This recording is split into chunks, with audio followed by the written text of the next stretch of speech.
کابینہ کا اجلاس تھا۔ ADC نے پوچھا، سر اجلاس میں چائے سرو کی جائے یا کافی؟ چونک کر سر اٹھایا اور سخت لہجے میں فرمایا، یہ لوگ گھروں سے چائے کافی پی کر نہیں آئیں گے؟ ADC گھبرا گیا۔ آپ نے بات جاری رکھی، جس وزیر نے چائے کافی پینی ہو وہ گھر سے پی کر آئے یا پھر واپس گھر جا کر پیے۔ قوم کا پیسہ قوم کے لیے ہے، وزیروں کے لیے نہیں۔ اس حکم کے بعد جب تک وہ برسر اقتدار رہے، کابینہ کے اجلاسوں میں سادے پانی کے سوا کچھ سرو نہ کیا گیا۔ گورنر جنرل ہاؤس کے لیے 38.5 روپے کا سامان خریدا گیا۔ آپ نے حساب منگوا لیا۔ کچھ چیزیں محترمہ فاطمہ جناح نے منگوائی تھیں۔ حکم دیا یہ پیسے ان کے اکاؤنٹ سے کاٹے جائیں۔ 2-3 چیزیں ان کے ذاتی استعمال کے لیے تھیں۔ فرمایا یہ پیسے میرے اکاؤنٹ سے لے لیے جائیں۔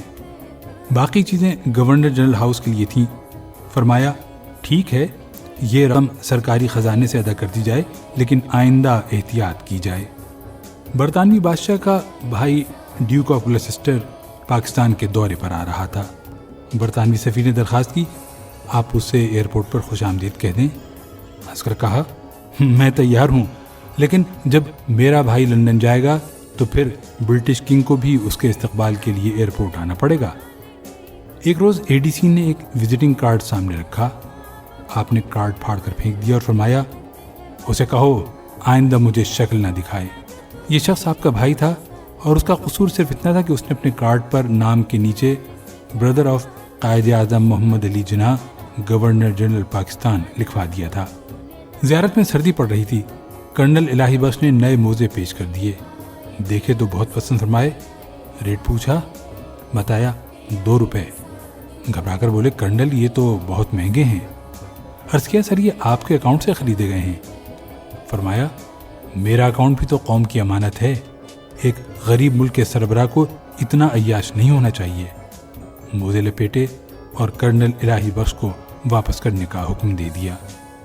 زیارت ہی میں ایک نرس کی خدمت سے متاثر ہوئے اس سے پوچھا، بیٹی میں تمہارے لیے کیا کر سکتا ہوں؟ نرس نے عرض کی، سر میں پنجاب سے ہوں، میرا سارا خاندان پنجاب میں ہے، میں اکیلی کوئٹہ میں نوکری کر رہی ہوں، آپ میری ٹرانسفر پنجاب کرا دیں۔ اداس لہجے میں جواب دیا، سوری بیٹی، یہ محکمہ صحت کا کام ہے، گورنر جنرل کا نہیں۔ اپنے طیارے میں رائٹنگ ٹیبل لگوانے کا آرڈر دے دیا۔ فائل وزارت خزانہ پہنچی تو وزیر خزانہ نے اجازت تو دے دی، لیکن یہ نوٹ لکھ دیا، گورنر جنرل اس قسم کے احکامات سے پہلے وزارت خزانہ سے اجازت کے پابند ہیں۔ آپ کو معلوم ہوا تو وزارت خزانہ سے تحریری معذرت کی اور اپنا حکم منسوخ کر دیا۔ اور رہا پھاٹک والا قصہ تو کون نہیں جانتا۔ گل حسن نے آپ کی گاڑی گزارنے کے لیے ریلوے کا پھاٹک کھلوا دیا۔ آپ کا چہرہ غصے سے سرخ ہو گیا، پھاٹک بند کرانے کا حکم دیا اور فرمایا، اگر میں ہی قانون کی پابندی نہیں کروں گا تو پھر کون کرے گا؟ یہ آج سے 65 برس پہلے کا پاکستان تھا، وہ پاکستان جس کے سربراہ محمد علی جناح تھے۔ لیکن پھر ہم ترقی کرتے کرتے اس پاکستان میں آ گئے جس میں پھاٹک تو ایک طرف رہے، سربراہ مملکت کے آنے سے 1 گھنٹہ پہلے سڑکوں کے تمام سگنل بند کر دیے جاتے ہیں، دونوں اطراف ٹریفک روک دی جاتی ہے، اور جب تک شاہی سواری نہیں گزرتی ٹریفک کھلتی ہے اور نہ ہی اشارے، جس میں سربراہ مملکت وزارت خزانہ کی اجازت کے بغیر جلسوں میں 50 کروڑ روپے کا اعلان کر دیتے ہیں۔ وزارت خزانہ کے انکار کے باوجود پورے جہاز خرید لیے جاتے ہیں، جس میں صدروں اور وزیر اعظم کے احکامات پر سینکڑوں لوگ بھرتی کیے گئے، اتنے ہی لوگوں کے تبادلے ہوئے، اتنے ہی لوگ نوکریوں سے نکالے گئے اور اتنے لوگوں کو ضابطے اور قانون توڑ کر ترقی دی گئی، جس میں موزے تو رہے ایک طرف، بچوں کے پوتڑے تک سرکاری خزانے سے خریدے گئے، جس میں آج ایوان صدر کا 50 کروڑ اور وزیر اعظم ہاؤس کا بجٹ 1 ارب 39 کروڑ روپے ہے، جس میں ایوان اقتدار میں عملاً بھائیوں، بھتیجوں، بھانجوں، بہنوں، بہنوئیوں اور خادم کا راج رہا، جس میں وزیر اعظم ہاؤس سے سیکریٹریوں کو فون کیا جاتا ہے اور کہا جاتا ہے کہ میں صاحب کا بہنوئی بول رہا ہوں، جس میں امریکہ کے نائب وزیر کے استقبال کے لیے پوری حکومت ایئرپورٹ پر کھڑی دکھائی دیتی ہے، اور جس میں چائے اور کافی تو رہی دور، کابینہ کے اجلاس میں پورا لنچ، پورا ڈنر سرو کیا جاتا ہے، اور جس میں ایوان صدر اور وزیر اعظم ہاؤس کے کچن ہر سال کروڑوں روپے دھواں بنا دیتے ہیں۔ یہ پاکستان کی وہ ترقی یافتہ شکل ہے جس میں اس وقت 18 کروڑ غریب لوگ رہ رہے ہیں۔ جب Quaid Azam governor general house سے نکلتے تھے تو ان کے ساتھ پولیس کی صرف ایک گاڑی ہوتی تھی۔ اس گاڑی میں صرف ایک انسپکٹر ہوتا تھا اور وہ بھی غیر مسلم تھا۔ اور یہ وہ وقت تھا جب گاندھی قتل ہو چکے تھے اور قائد اعظم کی جان کو سخت خطرہ تھا۔ قائد اعظم اس خطرے کے باوجود سیکیورٹی کے بغیر روز کھلی ہوا میں سیر کرتے تھے، لیکن آج کے پاکستان میں سربراہ مملکت ماڈرن بلٹ پروف گاڑیوں، ماہر سیکیورٹی گارڈز اور انتہائی تربیت یافتہ کمانڈوز کے بغیر 10 کلومیٹر کا فاصلہ طے نہیں کر سکتے۔ ہم اس ملک میں مساوات رائج نہیں کر سکے، ہم اسے ایک خوددار، باوقار اور ایماندار قیادت بھی نہیں دے سکے۔ یہ نہ دیں، ہم اسے جدید، ترقی یافتہ اور پرامن ملک نہیں بنا سکے، نہ بنائیں، لیکن ہم اسے واپس 1948 تک تو لے جا سکتے ہیں۔ ہم اسے 65 برس پرانا پاکستان تو بنا سکتے ہیں۔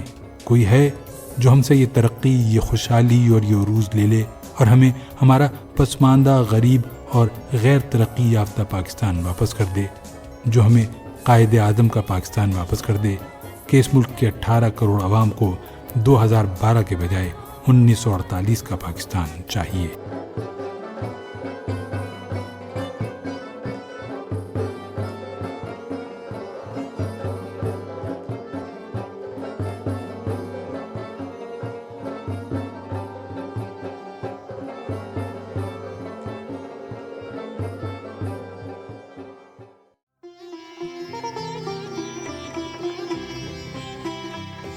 کابینہ کا اجلاس تھا۔ اے ڈی سی نے پوچھا، اجلاس میں چائے سرو کی جائے یا کافی؟ چونک کر سر اٹھایا اور سخت لہجے میں کہا، تمہیں پتہ نہیں، چائے کافی تو لوگ گھر سے پی کر آتے ہیں۔ اے ڈی سی گھبرا گیا۔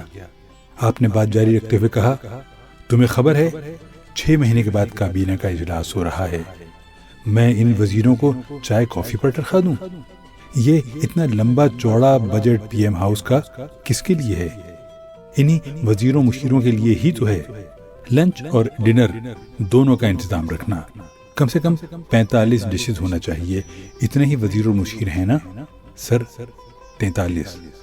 اے ڈی سی نے آہستہ سے کہا، وہ ایک تو زیادہ ہو گئے تو کیا فرق ہوتا ہے، شاید مولانا بھی آ جائیں۔ وہ مسکرا کر بولے، پائے، نہاری، ہرن کے گوشت کے کباب، مشکی پلاؤ، ترکی پلاؤ، کشمیری دال چاول، تازہ گرم باربیکیو اور باقی چیزیں کچن والے جانتے ہیں، اور ہاں، آلو گوشت نہ بھولنا۔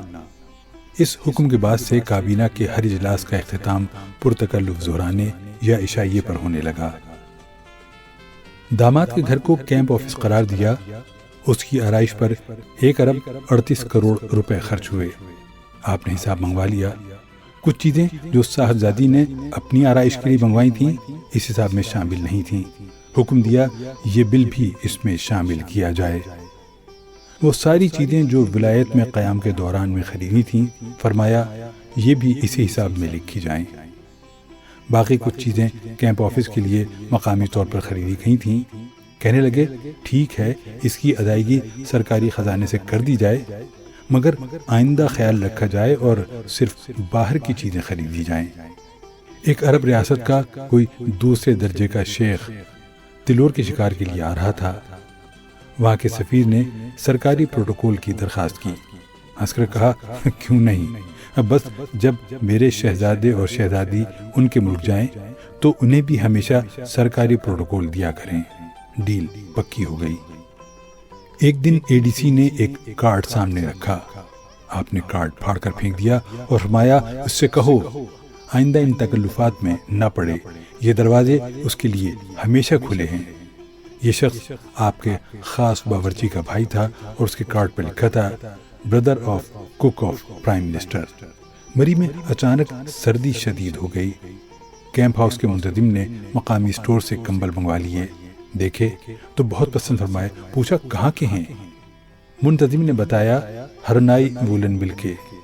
ناگواری سے کمبل اٹھا کر باورچی کو دے دیے اور فوراً ہیلی کاپٹر بھیج کر اسلام آباد سے ولایتی کمبل منگوائے۔ نتھیا گلی میں کک کا بنایا ہوا آلو گوشت بہت پسند آیا۔ اسے بلایا اور پوچھا میں تمہارے لیے کیا کر سکتا ہوں؟ اس نے کہا سر جی میں شیخو پورے سے ہوں، میرا سارا خاندان شیخو پورا میں ہے، میں یہاں نتھیا گلی میں اکیلا ہوں، میرا ٹرانسفر شیخو پورا کروا دیں۔ مسکرا کر بولے اگر تم شیخو پورا چلے گئے تو اگلی بار اتنا اچھا آلو گوشت مجھے کون کھلائے گا؟ اس کے پورے خاندان کو نہ صرف نتھیا گلی بلا کر نوکریاں اور وظائف دینے کا حکم صادر کر دیا، بلکہ کہا کہ سرکاری طور پر سب کے UK کے 10 برس کے ملٹیپل ویزے بھی لگوائے جائیں، تاکہ کبھی حالات موافق نہ رہے تو کم سے کم یہ تو ساتھ رہیں۔ اپنے سرکاری طیارے میں لگژری بیڈ لگانے کا آرڈر دیا۔ فائل وزارت خزانہ پہنچی تو وزیر خزانہ نے اجازت تو دے دی، مگر ساتھ میں یہ نوٹ لکھ دیا کہ ایک کی جگہ 2 بیڈز لگائے جائیں۔ میں ان کا قریبی عزیز ہوں اور اکثر ان کے ساتھ ہی طیارے میں سفر کرتا ہوں، مجھے بھی ولایت اور امریکہ کے سفر میں سونے میں دشواری ہوتی ہے۔ جب انہیں پتہ چلا تو مسکرا کر زیر لب تنزیہ جو کہا اسے کوئی اور نہ سن سکا۔ اور رہا پھاٹک والا قصہ تو کون نہیں جانتا کہ ریلوے پھاٹک کھلانے کا کوئی واقعہ پیش ہی نہیں آ سکتا۔ ان کا اپنا پروٹوکول اتنا ہوتا ہے کہ سڑکوں کے ٹریفک کے ساتھ ریلوے کا ٹریفک بھی دور دور تک روک دیا جاتا ہے۔ یہ 2025 کا پاکستان ہے جس کے سربراہ خود کو امیر المومنین کہلانے کے خواہش مند رہے ہیں۔ اگر وہ کسی جلسے میں 100-200 ارب کے پیکج کا اعلان وزارت خزانہ کی منظوری کے بغیر کر بھی دیتے ہیں تو کیا ہوا؟ وزیر خزانہ تو گھر کا آدمی ہے۔ اگر کوئی نیا جہاز یا ہیلی کاپٹر خرید لیا جائے تو وزارت خزانہ کون ہے اعتراض کرنے والی؟ اگر 5-10 ہزار نئی بھرتیاں پولیس، عدلیہ اور انتظامیہ میں اپنے پارٹی ورکرز کی کر لیں اور دوسری پارٹیوں کے اتنے ہی لوگوں کو نکال دیں یا ان کے تبادلے کر دیں تو کون سا ظلم ہو گیا؟ دیے گئے بھاری مینڈیٹ کا اتنا حق تو بنتا ہے۔ اگر اونچے ایوانوں کے مکینوں کے لیے اربوں کا بجٹ ہے تو کیا ہوا؟ FBI اتنے پیسے تو ٹیکسوں کی مد میں جمع کر ہی لیتی ہے۔ اور یہ جو لوگ کہتے ہیں قائد اعظم جب گورنر ہاؤس سے نکلتے تھے تو ان کے ساتھ پولیس کی صرف ایک جیپ ہوتی تھی، وہ زمانے گئے۔ اب تو ساری بات ہی ٹور کی ہے۔ آگے پیچھے جب تک 50-60 گاڑیاں ہٹو بچو کرتی ہوئی نہ ہوں تو بندے کی ٹور ہی نہیں بنتی۔ 10-20 گاڑیاں تو معمولی وزیر مشیر کے آگے پیچھے ہوتی ہیں۔ اور یہ جو کروڑوں اربوں خرچ کر کے الیکشن لڑتے ہیں ان کا کیا اتنا بھی حق نہیں؟ جو لوگ 1948 کا پاکستان چاہتے ہیں انہیں چاہیے کہ وہ صومالیہ وغیرہ چلے جائیں، وہاں کوئی موٹر وے، میٹرو بس اور اورنج ٹرین نہیں ہوگی، وہیں کہیں اپنے قائد اعظم کو بھی تلاش کریں۔ یہ سن 2025 ہے اور یہ ہے قائد اعظم ثانی کا پاکستان۔